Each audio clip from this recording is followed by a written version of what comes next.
Museum Fathahillah bernama resmi Museum Sejarah Jakarta. Dulunya merupakan gedung Balai Kota Batavia. Bangunan ini didirikan pada 1707 sampai 1712 atas perintah Gubernur Jenderal John Van Horn.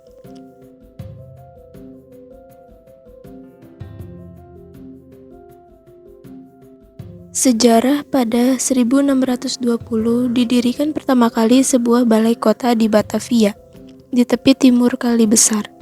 Bangunan ini bertahan selama 6 tahun sebelum akhirnya dibongkar demi melawan serangan dari pasukan Sultan Agung pada 1626. Untuk menggantikannya, pada 1627 dibangunlah kembali balai kota ini atas perintah Gubernur Jenderal Jan Pieterszoon. Tahun 1628, kondisi balai kota sudah memburuk akibat ketidakseimbangan tanah di Batavia serta beratnya bangunan membuat gedung ini perlahan-lahan turun dari permukaan tanah. Lalu diputuskan pada 1797 atas perintah Gubernur Jenderal John Van Horn, gedung ini dibongkar dan dibangun ulang. Peresmian balai kota ketiga pun dilaksanakan pada 10 Juli 1710. Selama 2 abad, bangunan ini dijadikan kantor administrasi kota Batavia.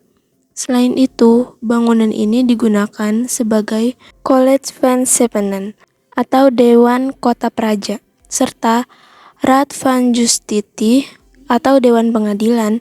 Di akhir abad ke-19, kota Batavia mulai meluas hingga ke wilayah selatan. Oleh sebab itu, kedudukan kota Batavia pun ditingkatkan menjadi Gemeente Batavia atau Kota Madya. Akibatnya, aktivitas di Balai Kota Batavia dipindahkan pada 1913 ke Tanah Abang dan dipindahkan lagi ke Koningsplein, Zuid pada 1919.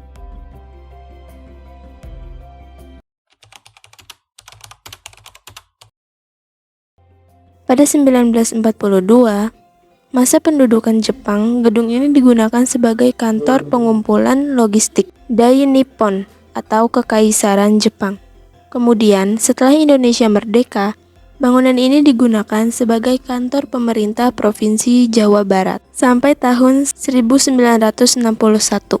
Sempat digunakan sebagai kantor komando militer Kota 1 dan kemudian digunakan sebagai kantor pemerintah Provinsi DKI Jakarta tahun 1970. Bekas bangunan Balai Kota Batavia ini ditetapkan sebagai bangunan cagar budaya. Pada 30 Maret 1974, Gubernur DKI Jakarta, Ali Sidikin, merenovasi ulang gedung tersebut dan diresmikan sebagai Museum Sejarah Jakarta.